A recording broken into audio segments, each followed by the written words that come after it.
Continuando con nuestro programa de Puneños Exitosos, hoy día tenemos el honor de tener en nuestro programa a uno de los más grandes científicos, agrónomos puneños, peruanos, un agrónomo que desde el comienzo ha jugado en la Liga Mayor de la Agronomía, ha sido, digamos, un consultor internacional de la FAO y tiene una brillante trayectoria como científico, como investigador. Es uno de los grandes catedráticos que ha puesto a Puno y al Perú en el mapa de la ciencia a partir de sus investigaciones, su innovación tecnológica.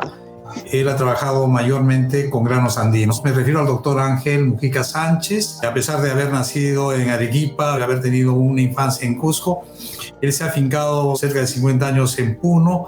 Es un puneño, más puneño que la mayoría. Su contribución es realmente sorprendente. Y hoy día vamos a hablar de él y a partir de él vamos a hablar de una profesión que realmente terminan siendo héroes no reconocidos, ¿no? Me refiero a los agrónomos que han logrado salvar miles de millones de vidas de la hambruna. Por ejemplo, el año 50, Norman Borlaug, que es de origen noruego, pero que es americano, y ha logrado crear una revolución verde y que ha salvado miles de millones y ha hecho que países como México, la India y Pakistán, que eran países tendientes a la hambruna, se convirtieran de la noche a la mañana en exportadores de alimentos. Y el doctor Ángel Mujica justamente es uno de ellos que forma parte de esa escuela, porque él estuvo en México, lo conoció a Norman Borlaug, pero sus inicios son mucho más tempranos. El doctor Mujica es de una casta de agrónomos, su papá fue agrónomo y desde su infancia se ha tuteado con el campo. Bueno, doctor Ángel Mujica, bienvenido a nuestro programa, a Puneños Exitosos.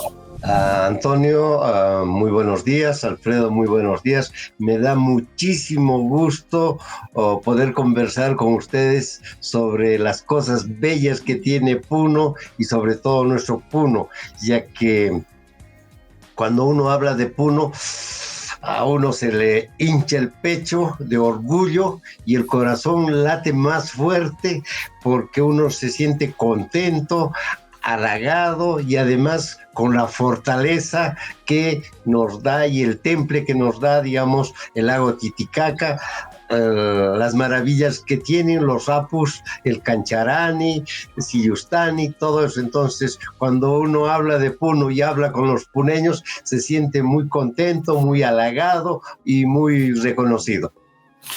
Excelente. Hoy día, como siempre, en nuestro panel está Alfredo Pacheco Tanaka, que no solamente es un gran científico, es un panelista, pero también él ha tenido trabajos con el doctor Ángel Mujica.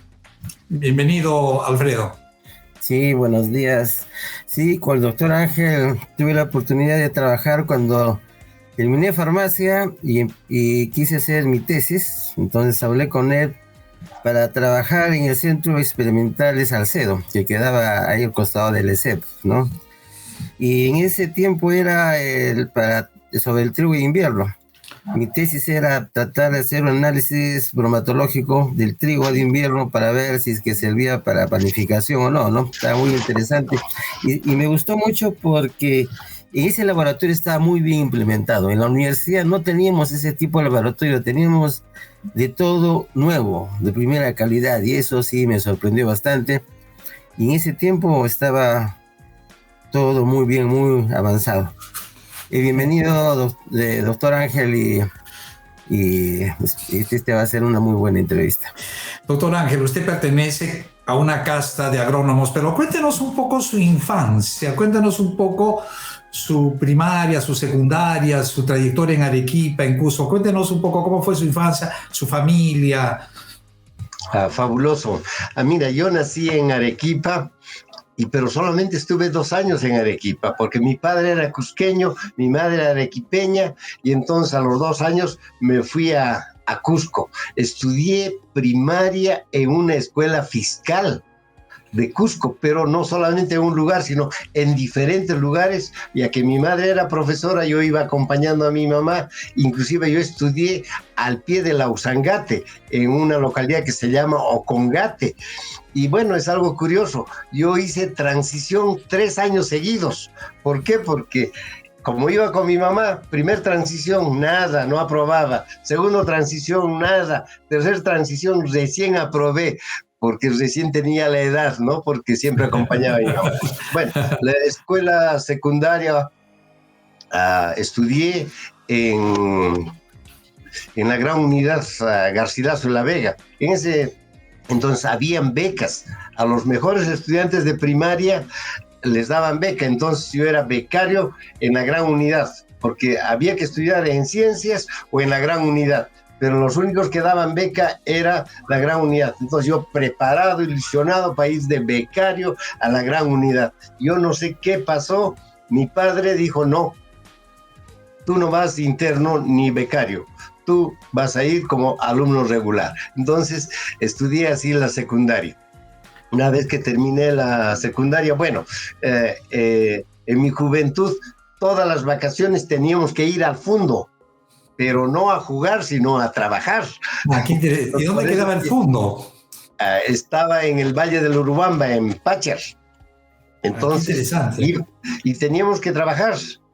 12 años ya manejando tractor, manejando vehículos, haciendo venta de las hortalizas, del maíz. En ese entonces se producía mucha cebada para la cervecería. La cervecería les daba semillas, fertilizantes y tenía asegurada toda la producción. Entonces nosotros nos encargábamos de eso en la secundaria. Entonces era muy familiar y bueno, era lindísimo ir allá, ¿no? Porque después regresábamos al colegio cargados de dinero, ¿no? A comprar la pelota, las camisetas, todo eso, ¿no? Entonces fue muy grata, digamos, nuestra, o por lo menos mi juventud, ¿no? Y luego ingresé a la universidad. Claro, mi mayor anhelo era ser ingeniero agrónomo, porque yo ya trabajaba en campo, mi padre agrónomo, ya sabía manejar tractor, y además mi padre me llevaba a la granja Caira. Ahí conocí a Oscar Blanco, a sus profesores, todo eso, y conocí a un señor que se llamaba Antenor Calero, que era el entrenador de fútbol de agronomía, y para mí el fútbol era lo máximo que había. Entonces conocí a él y él me dijo, si ingresas, vas a jugar por agronomía. ¿Cómo no? Entonces ingresé a agronomía y jugué 5 años por agronomía, que estaba en primera división. Entonces mis 5 años me dedicaba al estudio, primera prioridad, segunda prioridad el fútbol y tercera la enamorada, ¿no? Entonces esa era la vivencia, ¿no? Y bueno, en los estudios era bien interesante porque los futbolistas teníamos cierta condescendencia, nos compraban las copias y nos internaban el día jueves, viernes, sábado, concentrados para ir a jugar el domingo al Estadio Garcilaso. Y ese era. Y así pasé, digamos, la universidad. Y cuando terminé... Usted ha jugado contra el Garcilaso, contra su ex colegio. No, contra el Cienciano. Claro, había el Mancocapa, otros equipos así fuertes, ¿no? Que yo jugaba ahí. Pero siempre la primera prioridad era el estudio, lo segundo el fútbol. Bueno, yo creo que era la mayoría de los estudiantes, porque muchas veces perdían por walkover. Cuando teníamos examen, nadie iba al fútbol, todos a estudiar, y perdía el equipo por walkover. Pero también recibíamos remuneración. O sea, los equipos se repartía en la taquilla y los futbolistas recibíamos pues nuestro sobrecito cada fin de semana, ¿no? Entonces era muy... Usted ha hablado de Oscar Blanco, de Carlos Ochoa. ¿Fueron sus referentes como agrónomos en la Universidad del Cusco? Claro. Oscar Blanco era amigo de mi papá y era mi vecino. Era profesor universitario, y Oscar Blanco se dedicaba a la investigación de la kiwicha, de la papa y del tarwi. Entonces, en eso me presentó a Carlos Ochoa, un señor ya mayor, muy serio, que no se reía mucho y no tenía confianza en mucha gente. Yo no sé, entonces me dijo, oiga, ¿por qué no trabaja conmigo? Ya, le digo, mañana 7 en punto en la granja. Ya, pues 7 en punto, ya. Entonces él conducía el banco de germoplasma de papa, porque antes de que el germoplasma estuviera en el Centro Internacional de la Papa, estuvo en Cusco. Entonces yo me dedicaba a llevar sus libros del Banco de Germoplasma, íbamos al cerro a tomar todos los datos. Y lógicamente terminé haciendo tesis con los dos, ¿no? Hice cruzamiento entre papas diploides nativas y tetraploides. Y bueno, ahí fue donde fortaleció mi vocación para ser investigador, ¿no? Porque veía cosas fabulosas, porque habíamos cruzado papas diploides con tetraploides y habíamos sacado de resultado triploides y diploides y tetraploides. Entonces una cosa excelente, algo raro para mí, ¿no? Y desde ese entonces la variedad de papas, se han extendido, porque todo el mundo habla de alrededor de 2.000 variedades de papa. O sea, en ese entonces en su germoplasma había ya más o menos esa cantidad.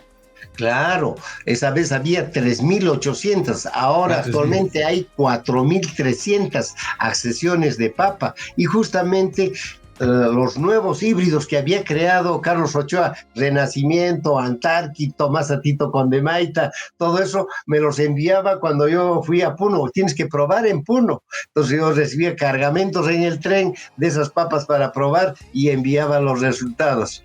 Entonces ahí fue lo interesante para mí. ¿En qué momento usted parte a México? México es prácticamente, digamos, otro de los grandes alma mater que lo ha formado como científico, como investigador. ¿Es así? Sí, yo ya trabajé, digamos, para los suizos en la cooperación técnica suiza, cooperación Coteso. Luego, ahí me dedicaba a hacer ensilaje, o sea, a guardar los forrajes para las épocas en que no había. Yo trabajaba con los...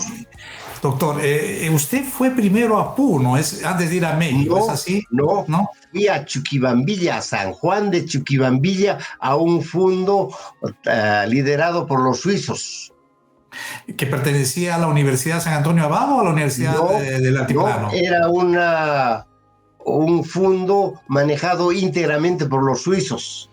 Era una granja modelo para poder extender, digamos, los conocimientos en Puno. Y entonces ahí me dediqué a hacer ensilaje y a probar, ahí también a hacer experimentación en todos los forrajes traídos de Europa, esparceta, onobrichis sativa, las alfalfas, dáctiles, los trébol blanco, trébol rojo, bueno, y así. Entonces fue el primer experimento que hicimos en Puno sobre adaptación de especies introducidas de forrajes. Y bueno, ahí tuve la ocasión y la suerte también de publicar en mi primer libro, Conservación de forrajes bajo el sistema de ensilaje para la zona altoandina de Perú, ¿no? Pero en ese entonces eran puras cooperativas agrarias. ¿Y alguno de esos forrajes se pudo adaptar realmente al altiplano? Claro, pues el trébol blanco, el trébol rojo, la esparceta, el dactylis glomerata, todo eso ahora se siembra normalmente.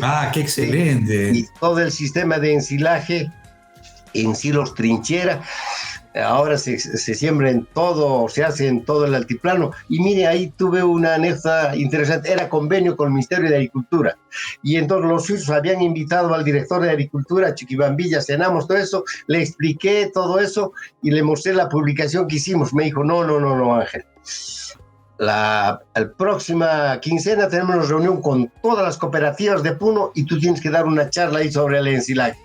Me preparé para dar la charla y bueno, fue, digamos, mi cambio ahí fue porque ya todos decían, oiga, ¿qué va a hacer en ese fondo? Él tiene que trabajar para todo Puno, tiene que irse a Puno. Así me trasladaron a Puno y así llegué a Puno después de 3 años. ¿Cómo era la facultad en ese entonces? O sea, la Universidad de Puno tenía 2 grandes facultades. Desde el comienzo le dieron prestigio a agronomía y veterinaria, ¿no? O sea, fueron quizás las facultades centrales, nucleares, que le dieron prestigio a la Universidad de Puno. ¿Es así? Claro, exacto. Ahí había pues profesores notables. Julio Bustinza en veterinaria, en agronomía el doctor Barreda Cuentas, que llegó a ser rector, ambos llegaron a ser rector. y yo trabajaba esa vez para el Ministerio de Agricultura, pero había un profesor que trabajaba en forrajes, era Mario Tapia, muy conocido. Él había regresado de Estados Unidos con su maestría y doctorado en forrajeras, y a mí me invita a dar pues charlas en su curso sobre los forrajes y sobre el ensilaje. Ahí es donde conozco a los profesores de la universidad, y ellos me invitan, me dicen, ¿por qué no postulas a una plaza? Tenemos una plaza de profesor asociado a tiempo parcial en granos andinos. Postulo y desde eso ahora soy profesor en la universidad, nombrado. Y bueno, la estación de ILPA, ¿cuántas estaciones en ese entonces tenía la universidad? Era la UNTA en ese entonces. Era la UNTA, Universidad Nacional Técnica del Altiplano. O sea, ¿cuáles eran los centros de experimentación más ligados a la universidad? Era ILPA, Chuquibambilla, La Raya y Camacani. Claro, La Raya, sí. Claro, pero antes tenía un fundo en Tahuaco. En la frontera con Bolivia. ¿Y cuáles eran las líneas de investigación que usted encontró que estuvieron de moda en ese entonces cuando usted empezó su trayectoria como investigador? Era forrajes, granos andinos y lógicamente papa, ¿no? Papa era ineludible, claro, ¿no? Y en zootecnia y veterinaria era alpacas, ovinos, vacunos y conservación de forrajes. ¿Usted a partir de ahí ya empieza a involucrarse en granos andinos desde el comienzo? Sí, porque desde Chuquibambilla, porque en Chuquibambilla pues, no se podía sembrar la papa, tenía que buscar laderas para poder conseguir, solamente había papa amarga, cañihua y quinoa, que en los lugares más abrigados. Entonces comencé a trabajar con cañihua y con quinoa en San Juan de Chuquibambilla. Entonces ya hicimos colecta de cañihuas, porque el centro de mayor diversidad es Sayabiri, Cupi, Yalli, Humachiri, son los lugares de mayor diversidad de cañihua. Entonces hicimos colecta de esa cañihua y ya ensayábamos eso, y también con la quinoa. Ahí conocí a la quinoa Antahuara, una quinoa muy resistente al frío, que actualmente lo sigo utilizando. Claro. En un video que yo vi de una tesis doctoral colombiana, hablaban de que los pioneros de la investigación de la quinoa fueron norteamericanos, canadienses, europeos. Me sorprendió cómo usted, digamos, en ese entonces, cuando usted empezó sus estudios de quinoa, de todo lo que significa la quinoa y su gran adaptabilidad genética, la ecofisiología y todas las propiedades que hoy en día se hablan, ¿cuál era el nivel de avance del conocimiento de la quinoa cuando usted empezó su carrera en la Universidad de Puno? Bueno, la quinoa en Perú y en el mundo era comida de pobres, comida de cholos y comida de indios, y nadie le daba importancia. Entonces, recién en el año 79 se crea el Banco de Germoplasma de Quinoa en Camacani, en Caira, Cusco, y en Alpachaca, Ayacucho. Son los 3 primeros bancos de germoplasma de granos andinos. Luego, bueno, se interesaron los americanos y justamente escribieron un libro, Los Crops of the Incas. Ya pues, les dimos palo. ¿Por qué? Porque eran los cultivos olvidados de los incas. Les dijimos, no son olvidados, y tampoco son de los incas, porque son de los pre-incas. Claro. Entonces ahí...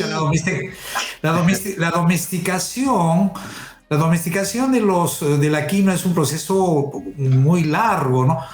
En su concepción, ¿cuál de las culturas han logrado, digamos, domesticar? O sea, ¿en qué horizonte considera que ya la quinoa era, digamos, se incorporó ya como una dieta habitual?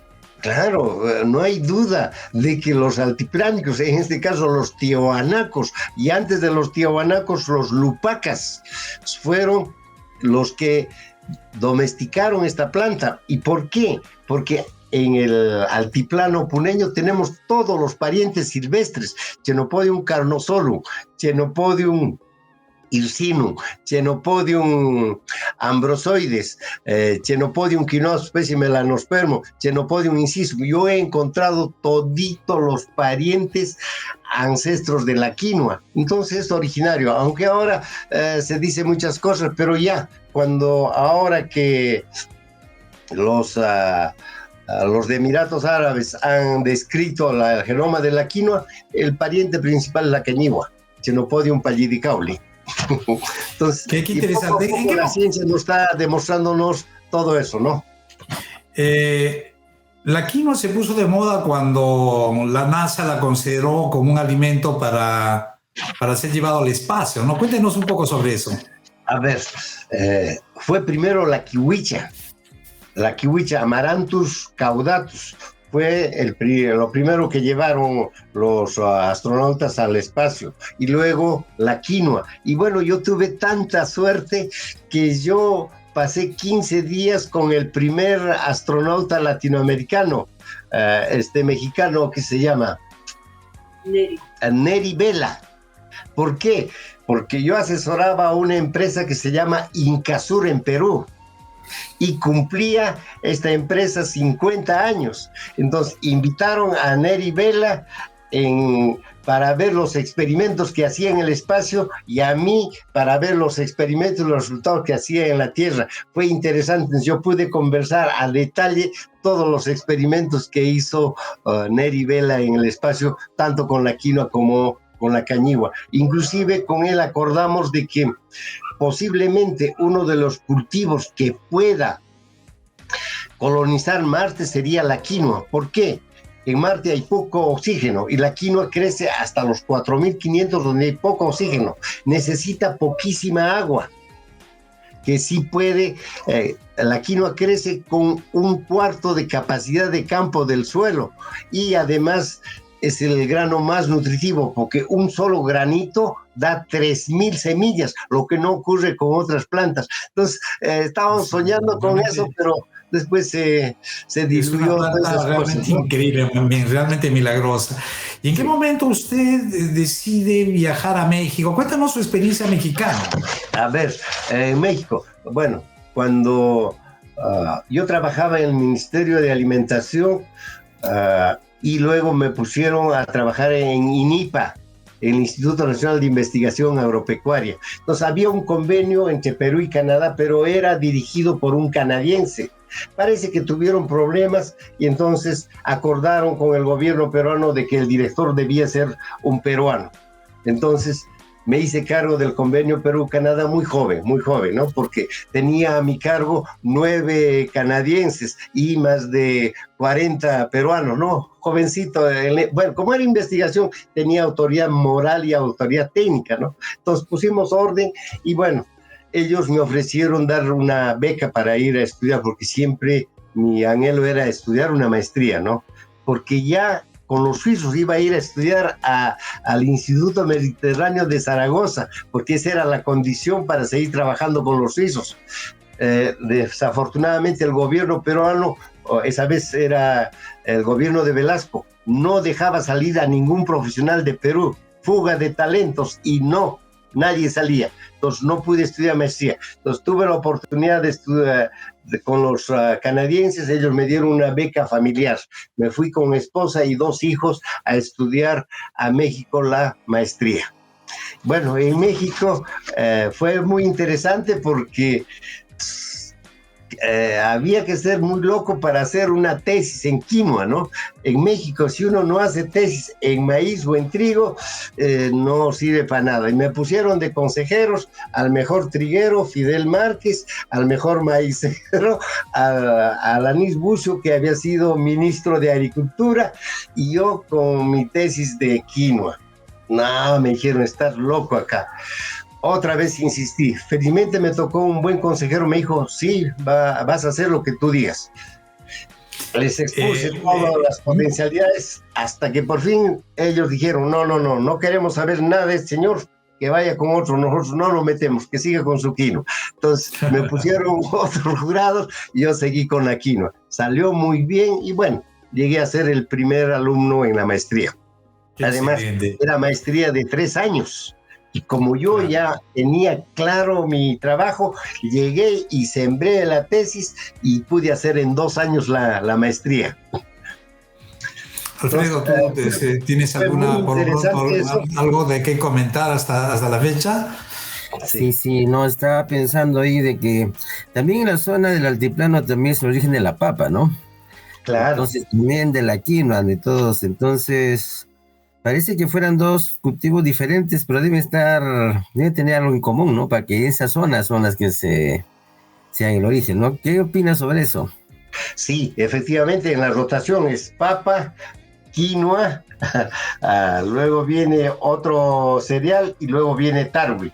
Entonces, es curioso, los requerimientos nutricionales de la papa son diferentes a los requerimientos nutricionales de la quinoa y se complementan. Lo que no come la papa, se come la quinoa, y las plagas que le dan a la papa no le atacan a la quinoa. Y así, entonces es un conocimiento sabio ancestral. Entonces ellos sí supieron seleccionar bien sus cultivos alimenticios. Claro, yo me acuerdo la primera vez que tendría unos 15, 16 años, el doctor Bustinza habló en la municipalidad sobre, digamos, la nutrición precolombina, ¿no? Entonces, en ese entonces nadie hablaba de quinoa, de esas cosas, ¿no? Entonces, ahí es donde yo por primera vez, digamos, me ilustré respecto, digamos, a lo que fue, digamos, todos los hilos, todos los nutrientes en función de aminoácidos, proteínas, carbohidratos, etcétera, etcétera, ¿no? Que hubo. Porque obviamente, digamos, a pesar que tenemos todo eso, sobre todo en Puno tenemos un alto nivel de desnutrición, pero, doctor Mujica, antes, o sea, ¿usted considera que, allá que Alfredo tocó ese tema de la complementariedad de, digamos, 2 nutrientes que han coexistido, los incas tenían un buen nivel de nutrición? Claro, porque ellos tenían la quinoa. Ahora la quinoa está considerado en el mundo como el mejor y único alimento más completo que tiene la humanidad. ¿Por qué? Porque tiene un balance ideal de aminoácidos esenciales.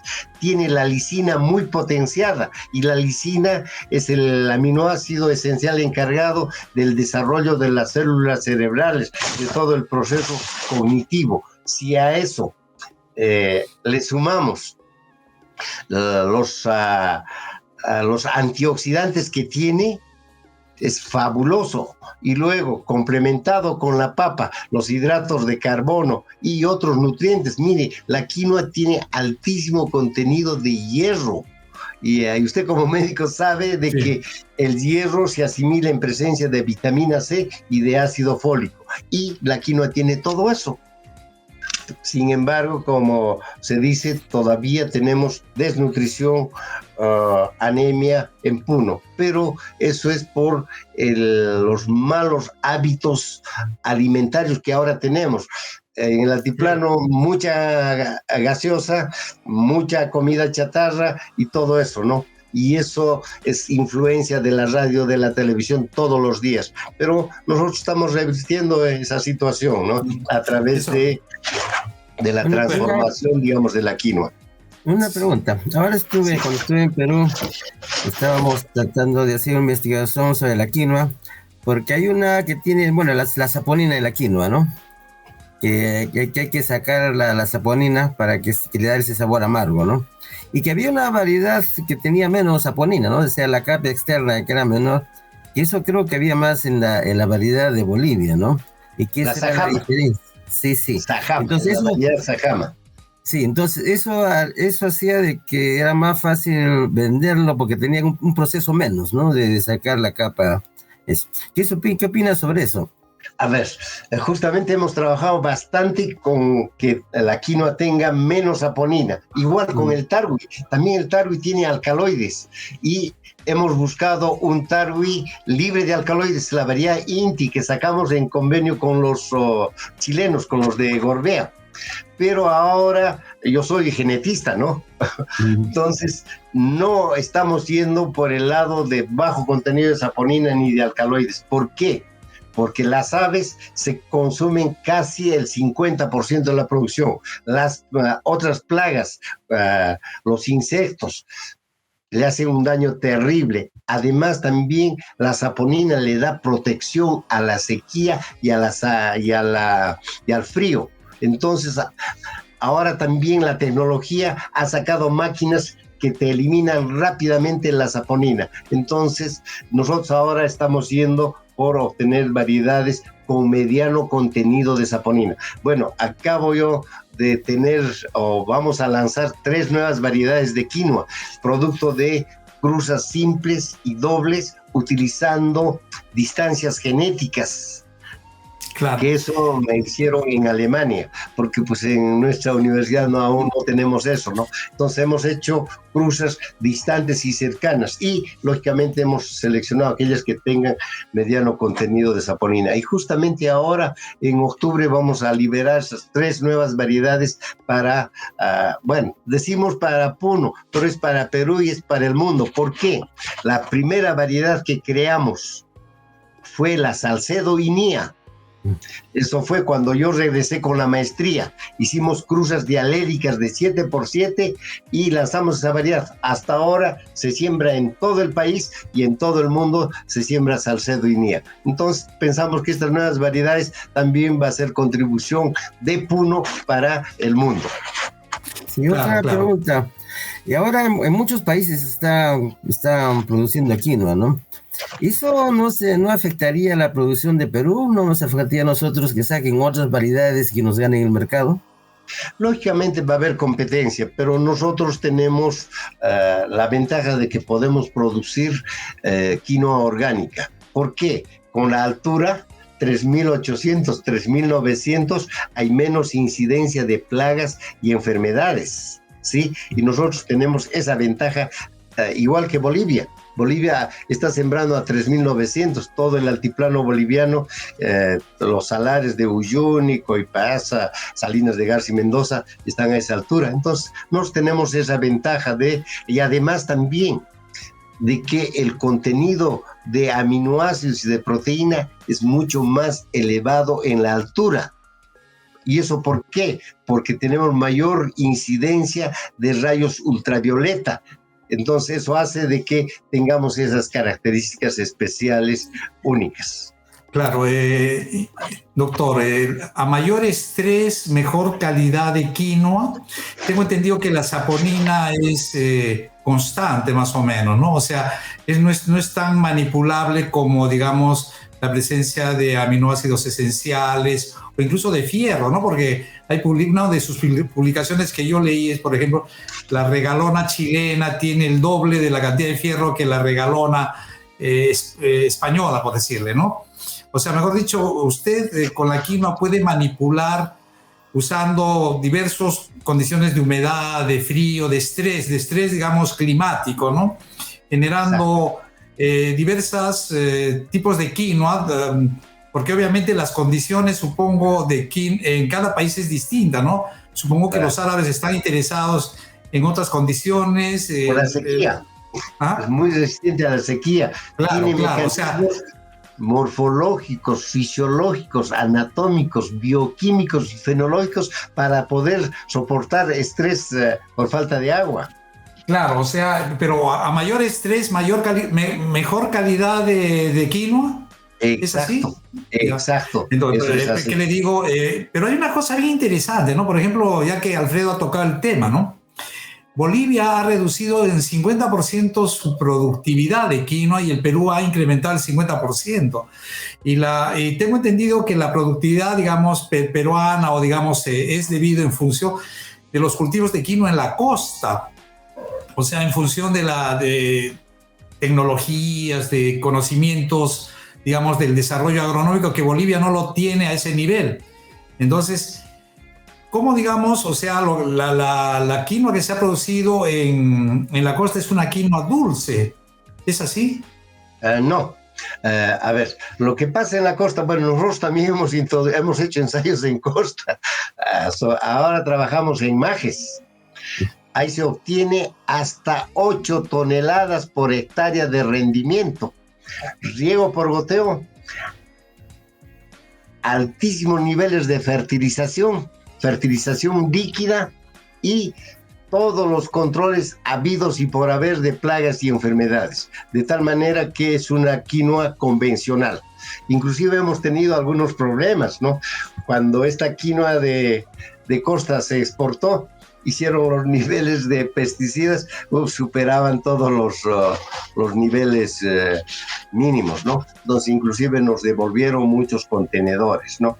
Pero... Perdón, ¿Majes Sihuas está en la costa o a qué nivel está Majes Sihuas? A 2000. A 2000 metros, 1800, o sea, no es costa a costa, ¿no? Claro. No está a nivel del mar. Y la quinoa crece en su a mejor altura, está entre 2500 y 3500. No, desde el nivel del mar. Desde el nivel del mar. No, pero su mejor productividad.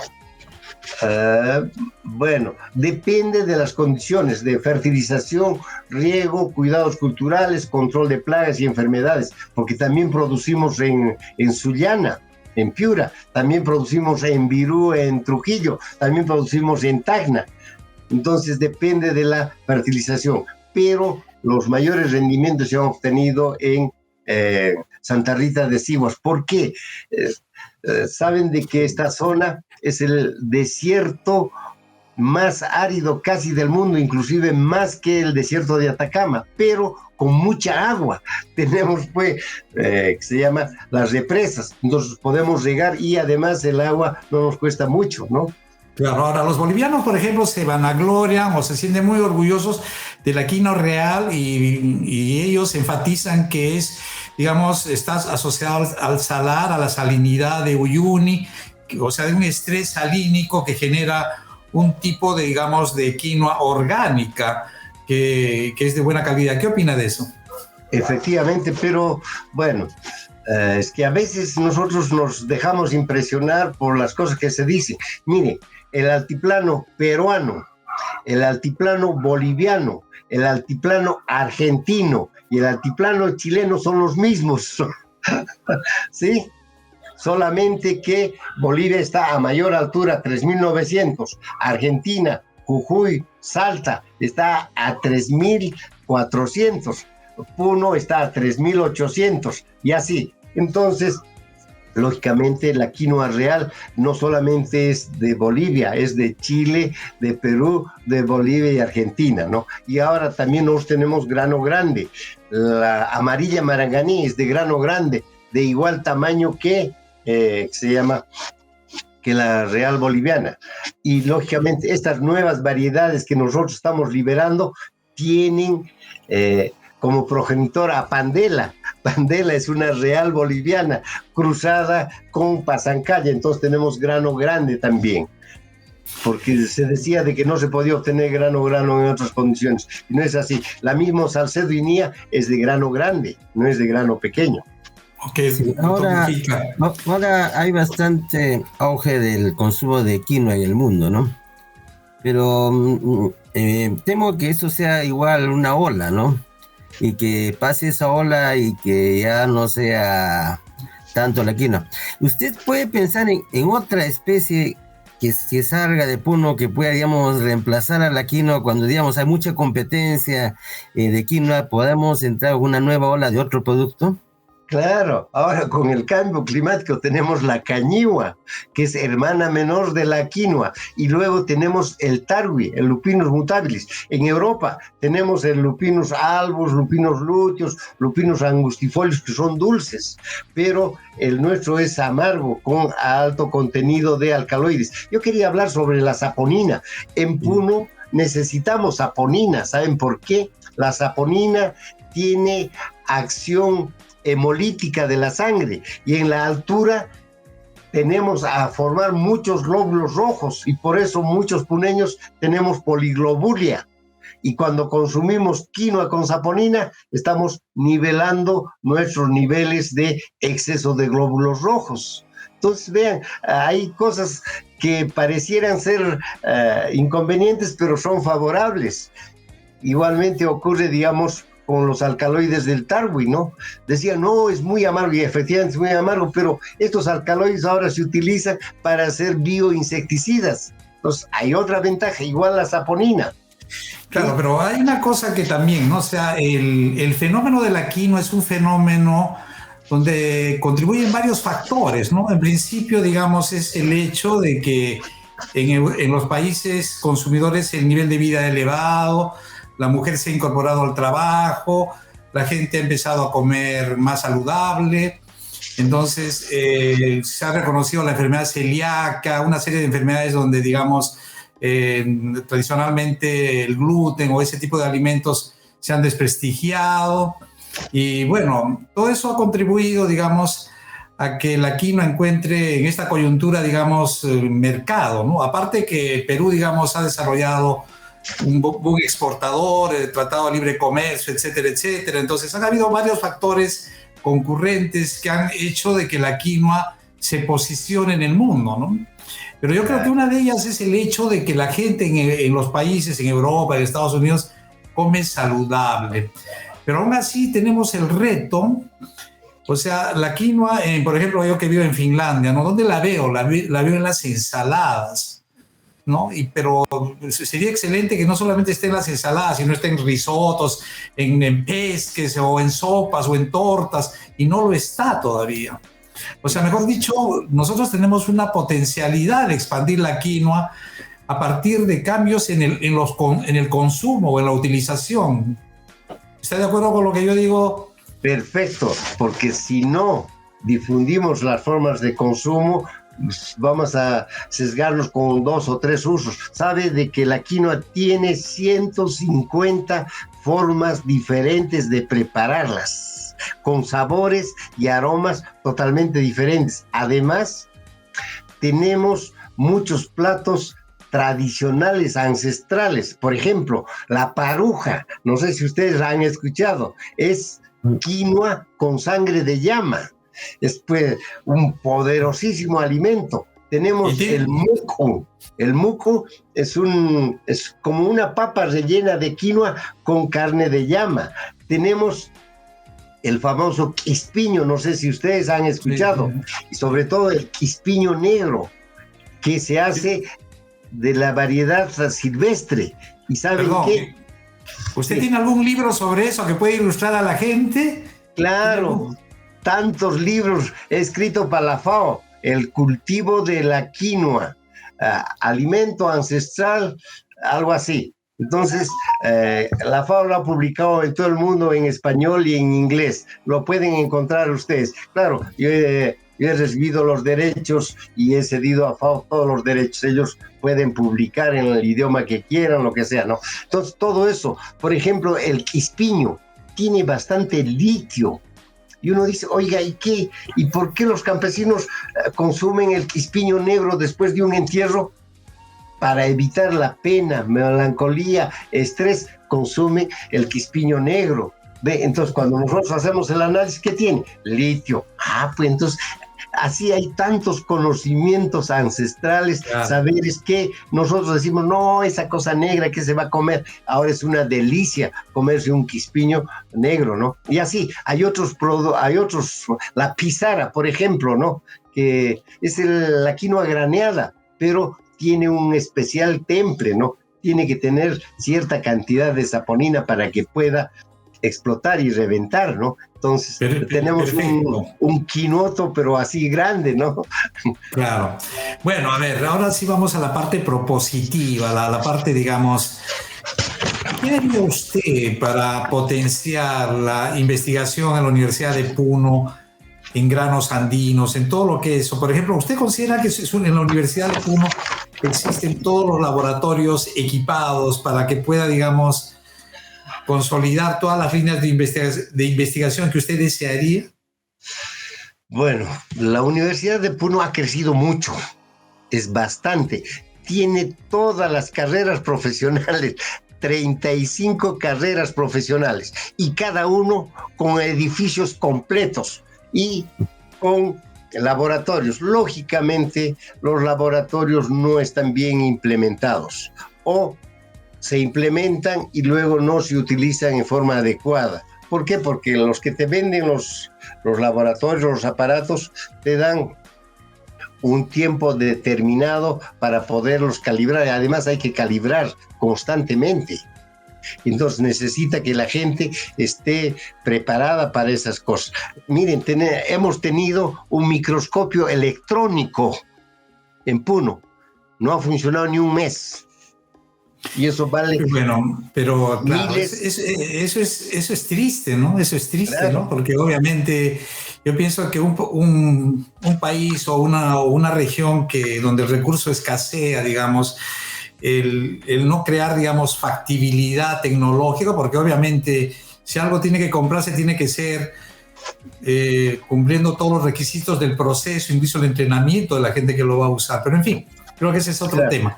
Eso se requiere. Puno tiene.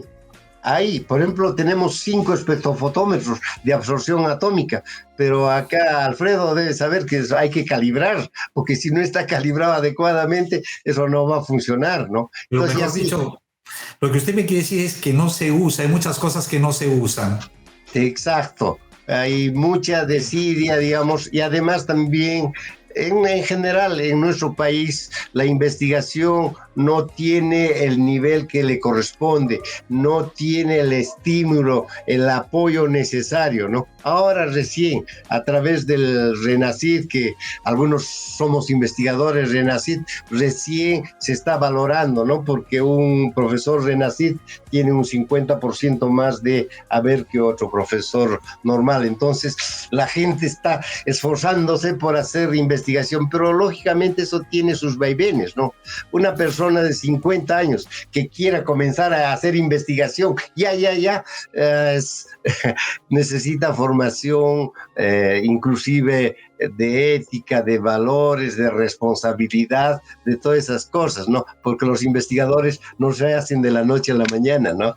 Claro, eso lo abordamos con Alfredo en el primer programa, ¿no? O sea, muchas cosas interesantes que obviamente en algún momento vamos a juntarnos todos para generar, digamos, políticas de innovación en ciencia y tecnología, ¿no? Pero bueno, ¿cómo ve usted, digamos, las maestrías y el doctorado en agronomía en la Universidad de Puno? A ver, le cuento. Yo fui el que creé la maestría en agricultura andina y he sido su primer director. Lógicamente que teníamos apoyo de la cooperación técnica. Teníamos becarios de Perú, Bolivia, Ecuador y Argentina. Pero el problema cuando se inició no teníamos profesores. Entonces invitamos a todos los que tenían maestría en Puno, no sea de cualquier institución, para dar clases. Y ad honorem se daba clases en la especialidad que había obtenido la maestría, pero gratis. Así creamos esta maestría. Entonces siguió la maestría, cambió de nombres, ya se llamó agricultura andina, antes era cultivos andinos, cambió así. Y entonces bajó un poco el nivel.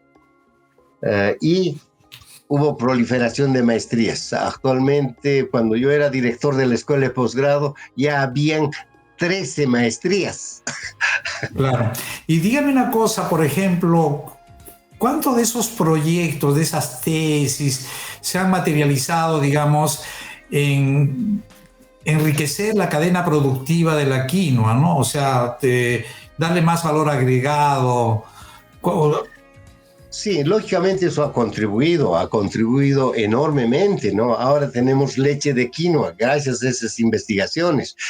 Tenemos las hojuelas de quinoa, bueno, los colorantes extraídos a través de la betacianina. O sea, se ha avanzado bastante, ¿no? Pero, digamos, no en forma, digamos, muy ordenada ni sistemática, ¿no? Entonces, agarra un industrial algo y hace, ¿no? Igual ha ocurrido, digamos, con los otros productos, ¿no? Que realmente se está utilizándose, pero sería bueno, digamos, canalizar todo eso, porque sabemos de que las tesis es el conocimiento oscuro que está guardado en las bibliotecas, ¿no? Pero ahora han creado un programa que se llama Pilar, de tal manera que ya está en el Pilar todos esos conocimientos, todas esas tesis. Antes estaba oculta, empastado y bien guardado, ¿no? Entonces ahora se va mejorando, pero eso es un poco lento. Recién la universidad tiene su revista científica, claro que no tiene buena calificación, no llega a Scopus, está todavía en Cielo y en esos niveles, ¿no? Entonces falta mejorar muchas cosas, pero yo creo que con el entusiasmo, digamos, de las autoridades, de sus profesores, la cosa va avanzando, pero un poco lento, ¿no? Lento. Una preguntita. Como hay el Centro Nacional de la Papa, ¿hay el Centro Nacional de la Quinoa?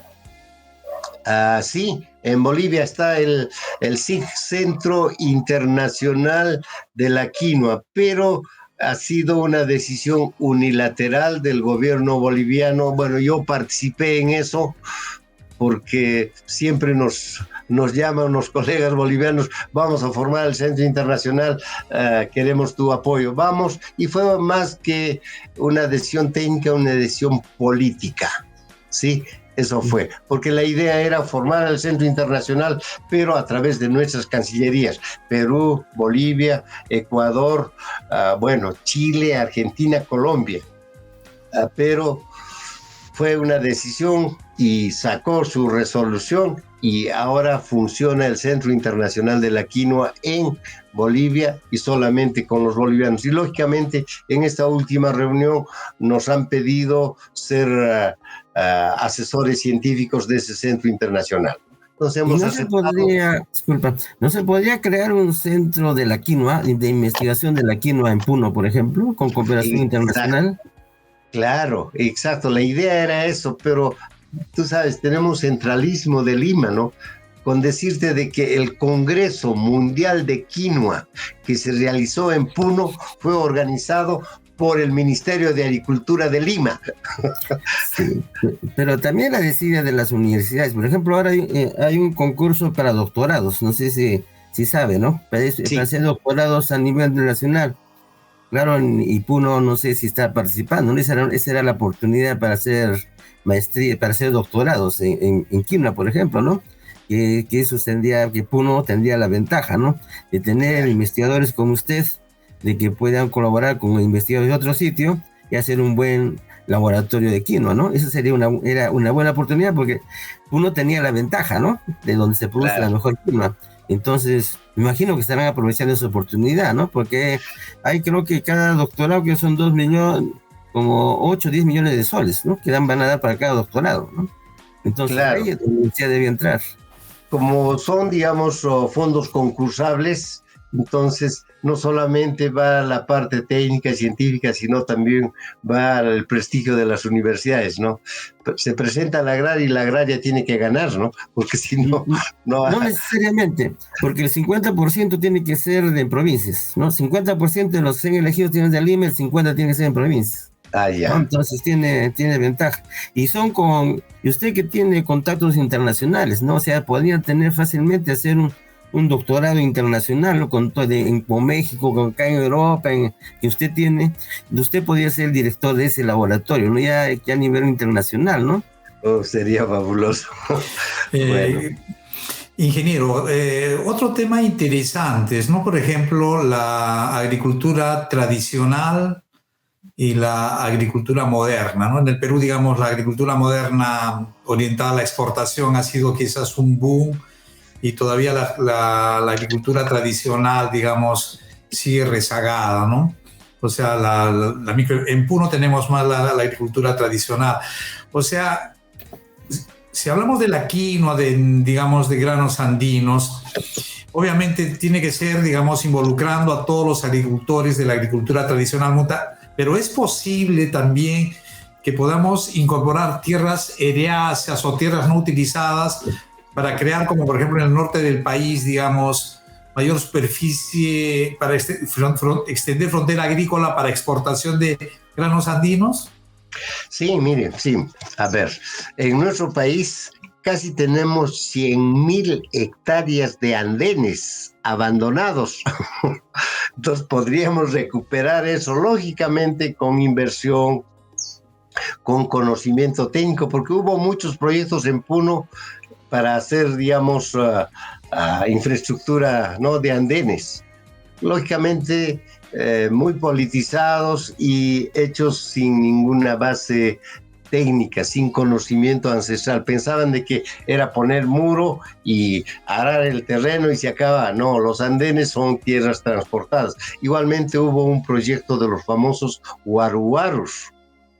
Entonces, había ¿en qué provincia de Puno hay más andenes?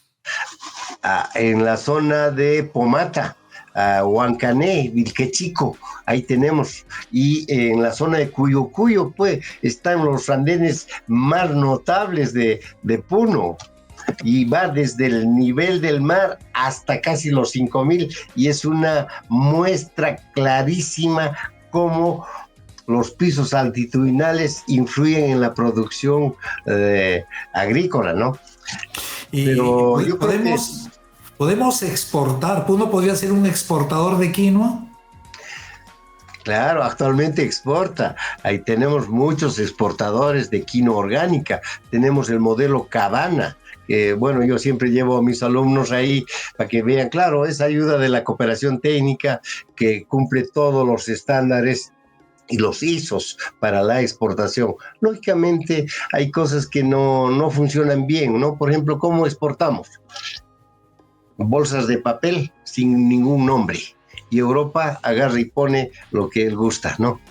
Pero ahí, digamos, hay estándares de trazabilidad, supongo, claro, pero no sale como quinoa puneña.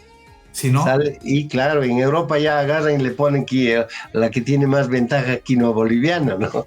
Entonces, pero esas cosas ocurren en la comercialización. Hay muchas empresas, son como 15 empresas exportadoras de quinoa en nuestro país, a diferentes países de Europa. Hay unos que están especializados a Norteamérica, por ejemplo, otros al Asia, otros a los Emiratos Árabes y gran parte a Holanda, ¿no? Holanda. Perfecto. Es un buen comprador. El tiempo es muy corto, pero vamos a tocar algunos temas, las tendencias, las últimas tendencias.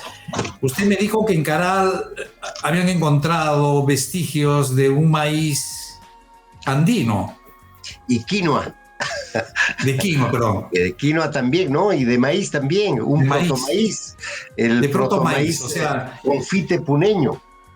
O sea, el protomaíz, mejor dicho, el maíz como la papa debió ser un producto domesticado a lo largo de muchas manipulaciones naturales, genéticas, hasta obtener un granos comestibles, supongo. El protomaíz debe ser un maíz todo rudimentario. ¿Cómo es eso? Bueno, y actualmente tenemos en Puno, bueno, lo que ha pasado con Caral, el descubrimiento de Caral ha dado la vuelta al mundo, ¿no? Ha revuelto todo el conocimiento que se tenía, ¿no? Porque pensábamos de que las culturas teotihuacanas, todo eso de Centroamérica, eran más antiguas que la nuestra, y no. Ahora sabemos de que tenemos que esa cultura se desarrolló hace 5,000 años antes de Cristo. Claro, o sea, para ubicar a la audiencia, ¿no? Caral es, digamos, tan milenario como el viejo Egipto. Exacto. Y es la primera civilización en el continente americano, ¿no? O sea, porque cultura se denomina todo lo que hace el hombre, pero civilización significa un alto nivel de cultura.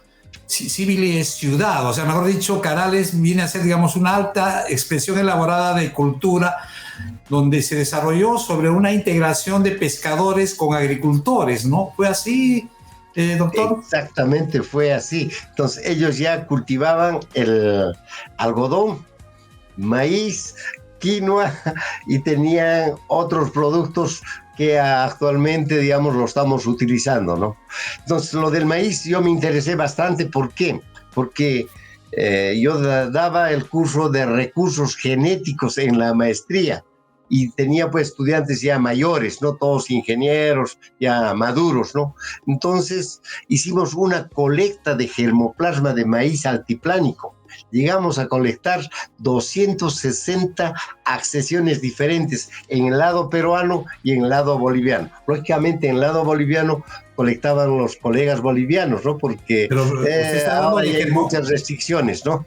Perdón, usted habla de germoplasmas de protomaíz o de maíz. De protomaíz, claro, el maíz puneño, el maíz altiplánico, mire, es un maíz que actualmente se siembra de 60 centímetros de altura y tiene algo muy importante. El choclo, el maíz, crece al nivel del suelo.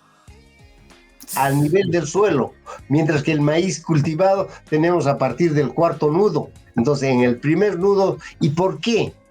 Porque este maíz tiene que protegerse del frío. Tenemos heladas de -10, -12 durante el periodo vegetativo. ¿Y el protomaíz se podría utilizar para la alimentación humana o para animales? ¿Para qué se utiliza el protomaíz? Actualmente en Puno se utiliza la cancha que se come en Puno, el choclo que se come en Puno es de este maíz altiplánico. Y justamente yo me he interesado. Ahora tengo 3 nuevas variedades de maíz altiplánico que ha aumentado el tamaño y que rinde hasta 4,000 kilos por hectárea de grano. Lo hemos probado en Arequipa y ha aumentado el tamaño de la mazorca. Es fabuloso y es un maíz muy dulce. Tenemos maíz para hacer pocor, tenemos maíz morado para sacar antocianinas en Puno. Entonces, el problema es de que nadie se ha interesado por el maíz puneño. Los grandes maiceros, cuando alguna vez yo les hablé a Grossman, a Manrique, todos ellos, porque yo trabajé con ellos en el INIA de Lima, ¿no? No, me dice, eso no tiene importancia. Y cuando yo me puse a trabajar, ahora sí, ahora que trabajo con los alemanes, es el maíz más resistente al frío que existe en el mundo. Entonces nos tenemos genes valiosos para contribuir al mundo y obtener maíces que puedan sembrarse en condiciones difíciles. Claro, ya pronto vamos antes de darle la palabra a Alfredo, que quizás quiera hacer una pregunta, quiero decirle de que ahora que viene el cambio climático, y donde, digamos, las condiciones son totalmente adversas. Entonces yo creo que toda la investigación de granos andinos están contribuyendo como una dispensa para el futuro y también para la exportación. Pero va a ser un país que va a exportar alimentos a todo el mundo. Entonces, bueno, Alfredo, te damos la palabra. Sí, era sobre el maíz, ¿no? Porque el mercado tiene que ser el mercado orgánico, ¿no? Como sabemos, el maíz Estados Unidos produce en cantidad, ¿no? Entonces, para alimento de los pollos, ¿no? El mercado tiene que ser especial, ¿no? Ahí es donde se tiene que enfocar, ¿no? Un maíz que sea diferente, más pequeño o diferente color, o que tengan diferentes aminoácidos, ¿no? Esenciales, porque como sabemos, el maíz pues, se produce en cantidades muy altas, ¿no? Y el precio es bajo, ¿no? Entonces hay que haber tiene que ser otro mercado, ¿no? Del maíz. Claro, tiene que ser el maíz para tostado, que ahora ya el mundo moderno está aprendiendo a comer el tostado de maíz. Antes no se sabía comerse un churpi se disuelve en la boca, comerse un maíz de Carumas, comerse un cabanita de Arequipa, es un gusto especial, único, ¿no? Y qué más, un maíz del altiplano. Y además hay algo muy interesante en el maíz altiplánico, ¿no? De que este maíz es bastante dulce, se come como choclo y además también se transforma, se hace el famoso pito. Entonces actualmente este maíz altiplánico va a dar mucho que hablar al mundo, porque es un maíz primitivo. Y ahora que estuve en México me pidieron una conferencia sobre maíz. En general les hablé del maíz altiplánico y medio que no les gusta, ¿no? Porque ellos saben de que son la hegemonía del maíz, ¿no? Teocintle, y a partir de eso, ¿no? Entonces ahora inclusive ellos dicen, no, pues a ustedes les llegó a los Andes un protomaíz recién en proceso de domesticación, y no, parece ahora de que existen 2 centros de domesticación del maíz. El maíz mexicano a partir del teocintle y el maíz peruano o andino a partir de un maíz silvestre, justamente a orillas del Titicaca, ¿no? Qué interesante, qué fascinante. Es un, disculpa. También se podría aprovechar, por ejemplo, ahora que la quinoa está para ensaladas, esa quinoa también puede ser, digamos, para ensaladas, ¿no? O sea, no necesita quinoa, maíz grande, sino pequeño, ¿no? Entonces hacer el complemento, ¿no? Aprovechar que esté entre la quinoa, entonces que sea un maíz que sea también andino, orgánico y complemente a la quinoa, ¿no? O sea, no para consumirlos como acá lo hacemos, no maíz puro, ¿no? Sino que sea como parte de la ensalada en complemento con la quinoa, ¿no? Fabuloso, como maíz gourmet. ¿Por qué? Porque cuando es tierno se come hasta el marlo se consume. Además, sabemos de que en Europa, en Estados Unidos, todo es transgénico y sabemos todos los problemas que nos causa todos los productos transgénicos, ¿no? Entonces, nosotros en Puno tenemos muchas maravillas que podemos utilizar. Solamente requerimos apoyo y también más dedicación, porque muy poca gente se ha dedicado a ver el maíz de Puno, nadie. No van a ver una publicación sobre maíz del altiplano. Y bueno, yo que estoy dedicado a la quinoa, hay que hacer mucho esfuerzo, mucho tiempo para poder dedicarle a eso, ¿no? Si un buen maicero se dedicara a eso, fabuloso, ¿no? Claro. Excelente, doctor Mujica. Realmente ha sido una entrevista muy fascinante. Yo creo que hay muchos temas que vamos a abordarlos posteriormente cuando construyamos una agenda, una política de desarrollo agrario, una política de desarrollo de granos andinos o de expansión de la quinoa, de la exportación puneña, etc.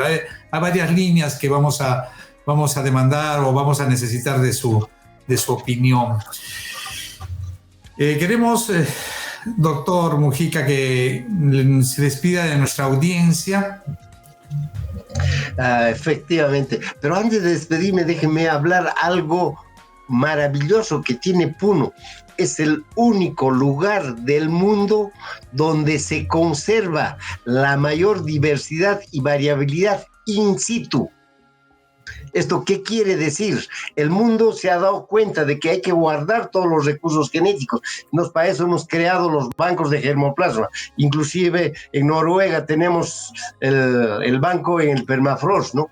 Porque estamos desesperados, preocupados de que con el cambio climático se pierda todo eso. Sin embargo, el hombre altiplánico, el hombre aymara, ha sabido conservar esta enorme diversidad bajo el sistema de las ainocas, que es un cultivo, cosa que no existe en el mundo. Entonces, los aymaras, los puneños, estamos mostrando al mundo de que en esta cultura hay mucho conocimiento científico, pero de alta ciencia, que podemos conservar la diversidad y la variedad genética en cultivo, de tal manera que va evolucionando junto con el cambio que va ocurriendo en el ambiente. Entonces, qué fascinante. Yo creo que ese sería un tema para otra entrevista.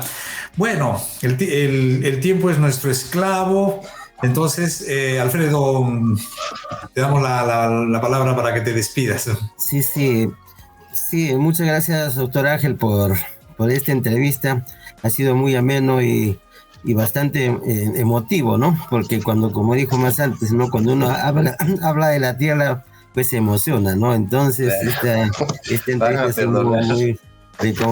Bueno, sí, nosotros también sentimos lo mismo, ¿no? Especialmente estamos lejos, hablan de Puno, ya un poco más se nos salen las lágrimas acá. Entonces, esperamos de que sigamos en contacto. La idea es que en el futuro haya temas un poco más específicos, por ejemplo, de cultivos andinos, ¿no? Esperamos cooperar que usted nos ayude, ¿no? Para hacer una línea para poder incentivar a los ciudadanos, a los investigadores acerca de esos temas de Puno, que puede ser interesante de tratar y que podemos hacer algo por Puno. Bueno, muchas gracias. Ingeniero Ángel Mujica, las últimas palabras para nuestra audiencia. Bueno, agradecerles a ustedes para poder mostrar al mundo las cosas bellas que tiene Puno y también el esfuerzo y la dedicación que ponen los puneños para sacar adelante a la agricultura de nuestro país y sobre todo revalorar los conocimientos y saberes que son conocimientos científicos que tiene nuestra cultura aymara. Bueno, un agradecimiento a nuestra audiencia. Volvemos en una semana con nuestro programa, con otros entrevistados. Muchas gracias. Buenas noches. David Alfredo Pacheco Tanaka desde San Sebastián, el País Vasco en España. El doctor Ángel Mujica desde Arequipa y Jesús Antonio Santisteban Palomino desde Mikkeli en Finlandia, con el apoyo de nuestro productor y asesor técnico Abdul Sea.